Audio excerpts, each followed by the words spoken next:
Misy ny fifaninanana sary izay karakarain'ny ministeran'ny posta sy ny fifandraisan-davitra. Aompana betsaka amin'ny andavanandrom-piainan'ny mponina ity fifaninanana sary ity, anana ny mampiavaka azy ihany koa izany fifaninanana karakarain'ny ministera izany.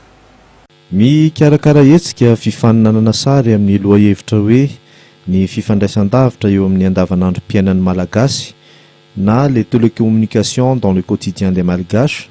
Ny eo anivon'ny ministera misahana ny posta sy ny fifandraisan-davitra ny fampiroboroboana ny nomerika.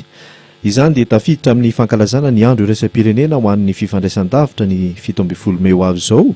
Manazava mikasika ity hetsika ity ny tale jeneraly misahana ny teknôlôjia vaovao eo anivon'ny ministera Andriamatoa José Ravelonandro. Dia misy ihany koa zany ny fifaninanana sary.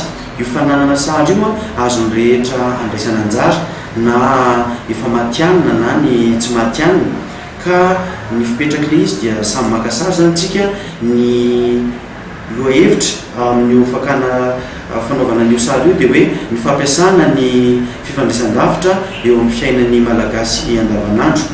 Dia ny sary rehetra azo amin'io zany dia ho atao amin'ny Facebook, amin'ny site web, dia izay mahazo izay be mpitia indrindra zany no azo an'ilay loka, zany hoe tsy misy akory jury na hoe mpitsara manokana fa ny daholobe no hiaraka hitsara an'izany. Dia loka maromaro moa zany no omena amin'io fotoana io, anisan'izany iarahana amin'ireo mpandraraha namana, ao ny Huawei, ao ny Samsung, dia ao ihany koa ny Blue Line. Ankoatra ny hetsika sary io moa dia mbola marany koa ny hetsika ho karakarain'ny ministera toy ny bus numérika izay andendeha manerana ny nosy, indrindra fa any amin'ny faritra ambanivohitra mba hampahalalana mikasika ny numerika sy ny teknôlôjia vaovao.